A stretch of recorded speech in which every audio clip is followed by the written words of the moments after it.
Saúdo a amada igreja e a todos os irmãos que estão nesse momento nos assistindo com a graça e a paz do nosso Senhor e Salvador Jesus Cristo. A mensagem dessa noite, irmãos, ela deve ser bem breve e ela trata de uma das parábolas que estão no capítulo 13 do livro de Mateus. Chama-se a parábola da pérola. Nós vamos abrir nossas Bíblias no livro de Mateus, capítulo 13,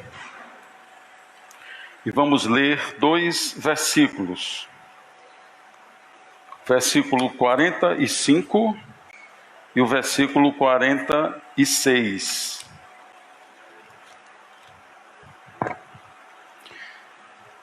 Quem encontrou, diga amém. Glória a Deus. Então vamos ler. O reino dos céus é também semelhante a um que negocia e procura boas pérolas. E tendo achado uma pérola de grande valor, vende tudo o que possui e a compra. Amado Deus, querido Pai, nós queremos, Deus, nessa noite em que estamos mais uma vez reunidos na Tua casa, te agradecer por essa oportunidade, Senhor, que o Senhor nos concede de podermos louvar, adorar, exaltar o Teu santo nome. Ser conosco, ser com cada um que está aqui nessa noite, ser com cada pessoa que está também assistindo esta mensagem, a fim de que, meu Deus, o Teu propósito seja alcançado na vida de cada um conforme a Tua vontade, em nome de Jesus. Amém? Irmãos, como nós sabemos, Jesus usou de muitas parábolas nos seus ensinos aos discípulos e aquelas pessoas que o seguiam de perto, outros o seguiam de longe, e ele usava esse recurso, né?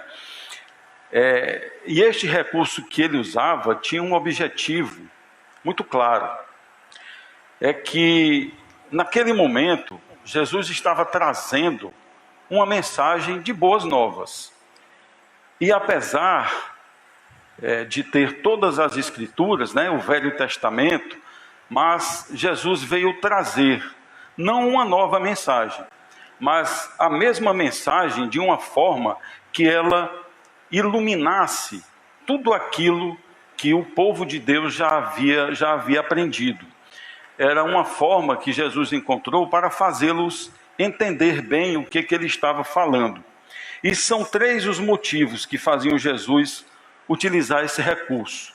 O primeiro motivo era de permitir o entendimento do Evangelho, pois a noção clara que nós temos hoje do reino dos céus não era uma realidade naquele tempo, porque o conhecimento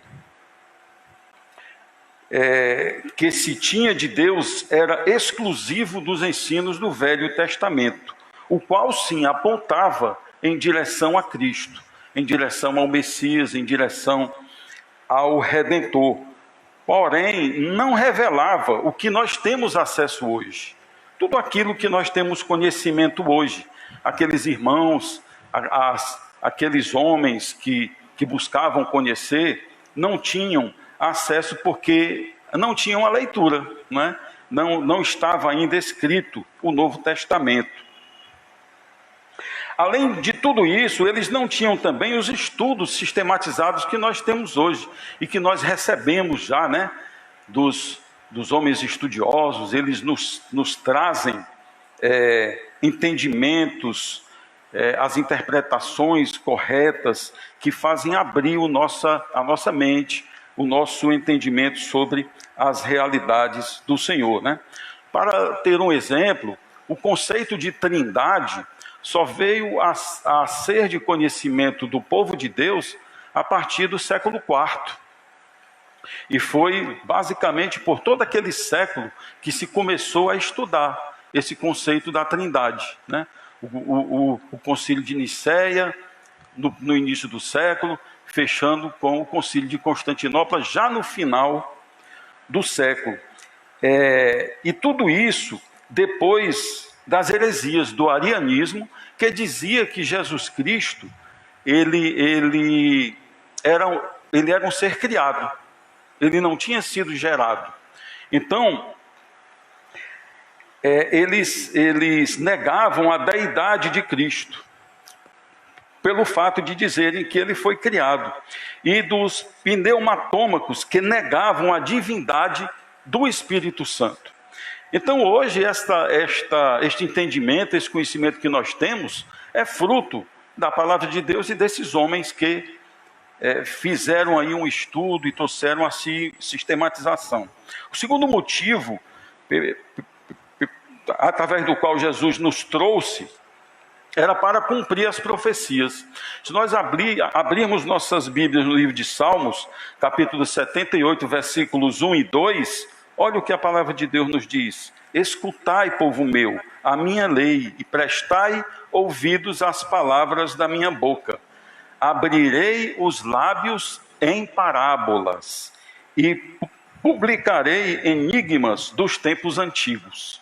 Então, Jesus também estava ali cumprindo uma promessa, uma profecia.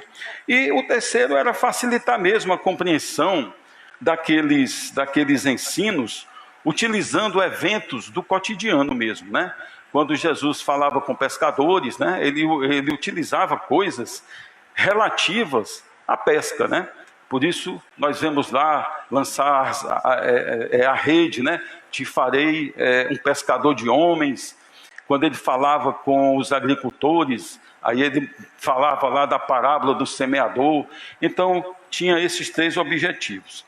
Então as parábolas são textos não literais que têm como objetivo ilustrar com fácil entendimento grandes princípios espirituais do Senhor Jesus.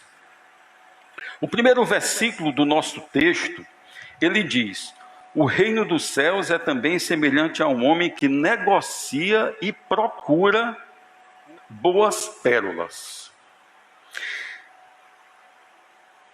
Este versículo, esta parábola, a partir deste versículo, fala de um homem que procurava boas pérolas. E diz que era um homem que era um bom negociante.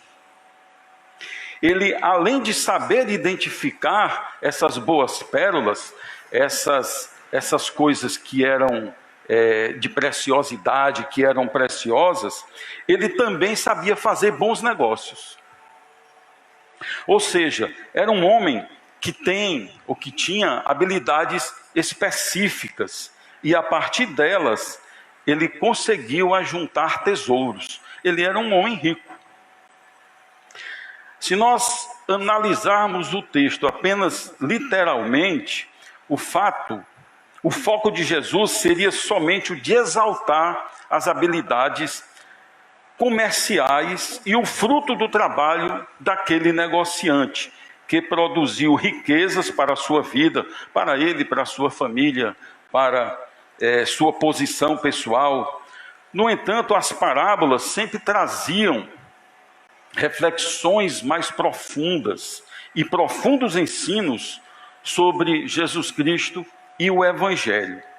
Analisando esse primeiro versículo, identificamos duas coisas que nos chamam a atenção sobre esse homem, que nos permite conhecer um pouco da personalidade dele. Quando nós lemos o versículo, nós destacamos duas palavras. Uma palavra chama-se de procura. O que é que quer dizer, né?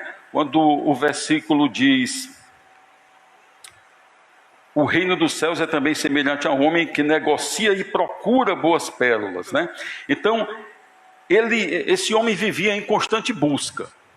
Ele vivia à procura de boas pérolas, de coisas ricas e preciosas para acrescentar ao que ele já tinha como tesouro. O que mostra que ele tem objetivos e metas na sua vida. E nós, hoje, os crentes, também devem ter objetivos e metas na sua vida. E esses objetivos e metas dos crentes são relativos às coisas do alto, ao reino dos céus. A outra palavra é negocia. Aquele homem, ao encontrar o que ele buscava, o que procurava, ele analisava, ele avaliava tudo para ver se ele estava disposto a pagar o preço.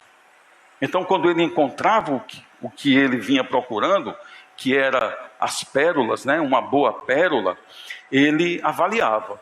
E aí ele dizia, vale a pena comprar. Ou ele dizia, não, ela é valiosa, mas não vale a pena não, eu vou deixar para outro e vou em busca de algo mais precioso.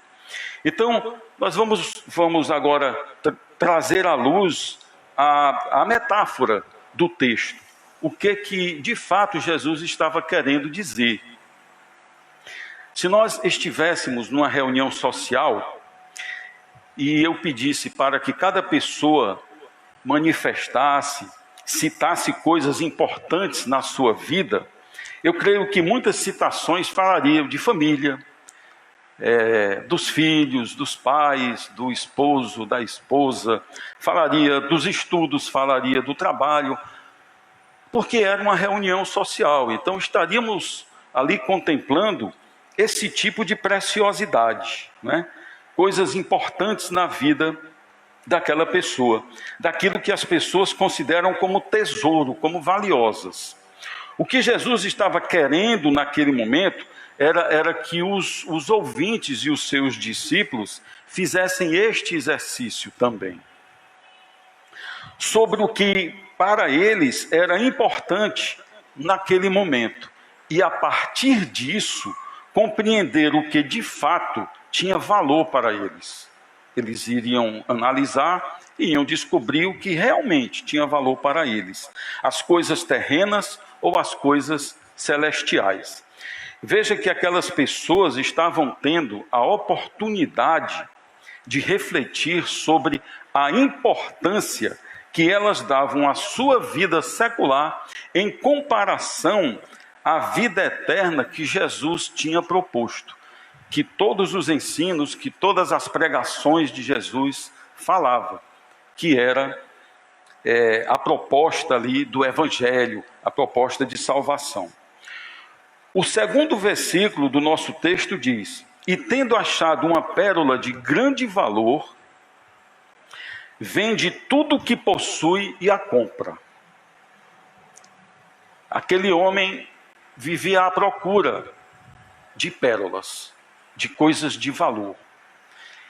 E quando ele encontrou, ele avaliou essa pérola.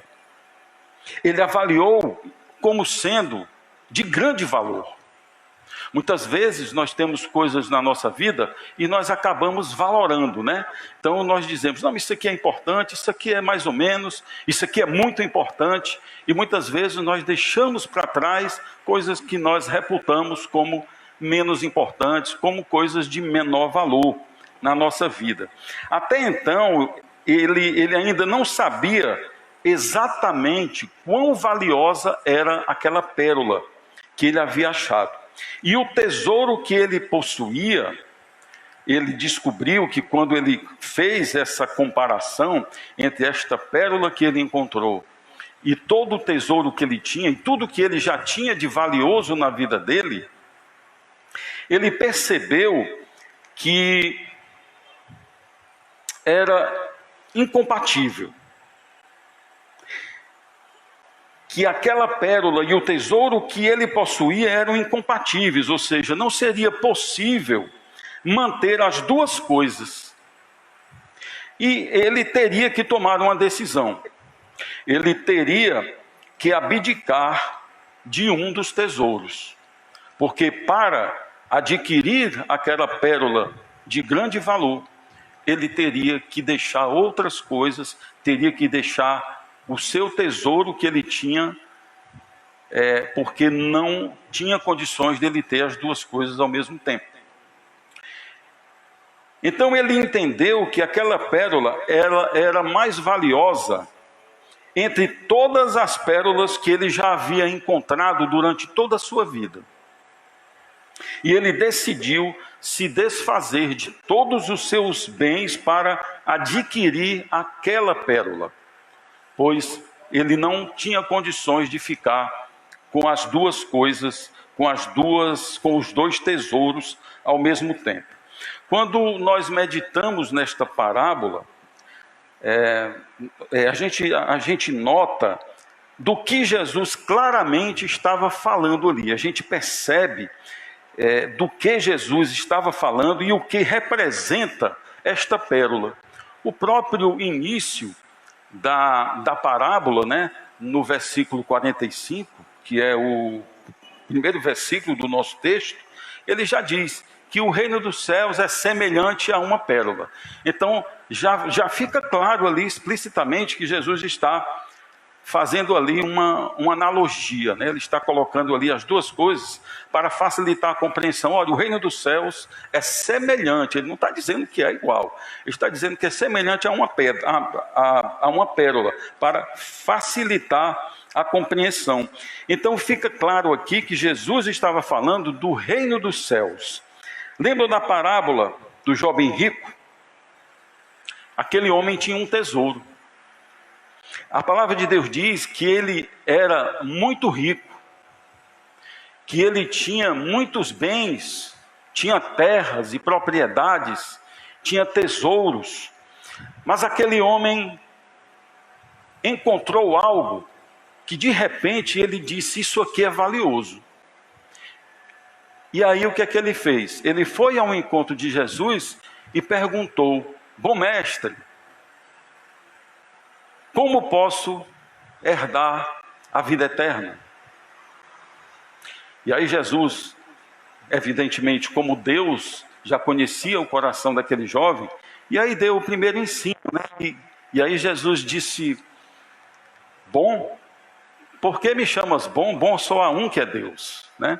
Então ali Jesus estava já iniciando o processo de ensino daquele jovem lá. E ele iria em frente ou ele iria voltar atrás. E se ele fosse em frente, com essa abertura, o que é que ele iria descobrir depois? É que Jesus estava dizendo: bom só há um que é Deus. Mas depois ele iria descobrir que Jesus era o próprio Deus. E aí o impacto seria grande, né? Puxa, que homem incrível, né? Ele poderia ali ter se exaltado: eu sou bom, né? Mas não, ele disse: olha, bom só há um que é Deus, mesmo ele sendo Deus. Então, Jesus disse: olha, você tem que orar, você tem que seguir os mandamentos, você tem que conhecer a lei. E aí Jesus enumerou ali uma série de coisas, e aquele homem disse: eu faço tudo isto tenho feito durante toda a minha vida. E aí, na continuação da história, no Evangelho de Marcos, capítulo 10, versículos 21 e 22, Jesus responde depois desse diálogo todo. E Jesus, fitando-o, o amou e disse: só uma coisa te falta, vai, vende tudo que tens e dá aos pobres, e terás um tesouro no céu. Então vem e segue-me. Ele, porém, o jovem, contrariado com esta palavra, retirou-se triste, porque era dono de muitas propriedades. Jesus sabia exatamente o que ocupava o coração daquele homem. Sabia que havia um tesouro que era muito valoroso para ele. O homem revelou que desejava a vida eterna, mas Jesus o pôs à prova, com o objetivo de descobrir qual tesouro era mais valioso para ele: os seus bens, a sua vida secular ou a vida eterna. E nós sabemos qual foi a escolha daquele homem. Escute isso: quando o reino dos céus de fato é o tesouro mais valioso para nós, quando a pérola da vida eterna tem maior valor que todas as outras que nós ajuntamos durante a nossa vida, nós abdicamos de tudo e entregamos tudo em troca desta pérola. que é mais preciosa do que toda a riqueza do mundo. Não é assim? Não foi assim que nós todos fizemos? E aí alguém pode dizer, mas, irmão Ricardo, eu nem era rico, quer dizer, eu não tive que deixar tesouro nenhum. Você que pensa, porque Jesus aqui também não estava falando de riqueza material. Estas duas situações, tanto a parábola da pérola como a do jovem rico, são parábolas. Então, não são literais. É apenas uma forma de nos fazer compreender. Ora, se nós tivermos riquezas, coisas de valor, nós não temos dificuldade de nos apartar delas.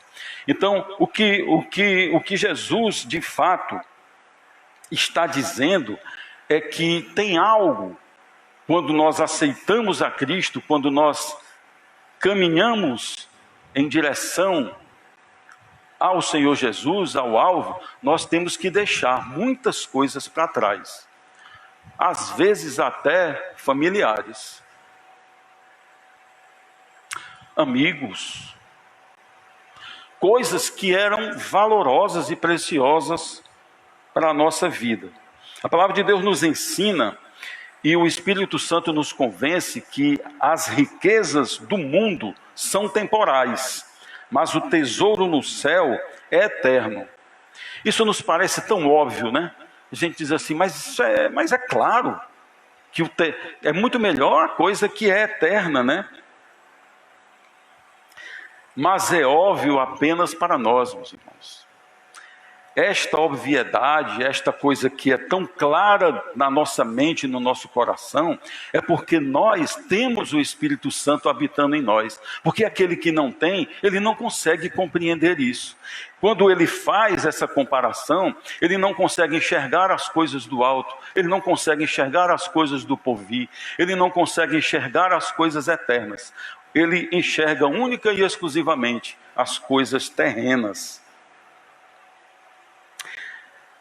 Jesus Cristo nos ensina a buscar o verdadeiro tesouro, aquele que é eterno. Mas é interessante como Jesus é tão bom, conhecendo a nossa pequenez, a nossa finitude, a nossa incapacidade, conhecendo a nossa natureza, Ele ainda nos dá um alento. Ele nos diz, olha, você vai ter que deixar muitas coisas para trás para me seguir. Mas conhecendo a nós, sabendo da nossa pequenez, Ele nos dá um alento quanto à nossa vida terrena. Em Mateus capítulo 6 e 33, olha o que é que Jesus Cristo diz. Buscai, pois, em primeiro lugar, o seu reino e a sua justiça, e todas estas coisas vos serão acrescentadas. Não tem mais. Pode fazer a escolha. Esta é a pérola preciosa. E eu te garanto que você não vai sentir falta de nada que você deixou para trás. Porque todas estas coisas eu vos acrescentarei, se buscares primeiro o meu reino. Logo depois de ensinar os discípulos como orar, lá na oração do Pai Nosso, né? Jesus disse a eles no Evangelho de Mateus, capítulo 6, versículos 19 ao 20. Como é que Jesus diz? Não acumuleis para vós outros tesouros sobre a terra, onde a traça e a ferrugem corrói, e onde ladrões escavam e roubam. Mas ajuntai para vós outros tesouros no céu, onde a traça nem a ferrugem corrói, e onde ladrões não escavam nem roubam. A vida eterna ninguém tira de você. Ninguém. E Jesus Cristo confirmou isso. Lá no livro de João, capítulo 10, Jesus disse, aquele que o Pai me entregou, ninguém arrebatará da minha mão.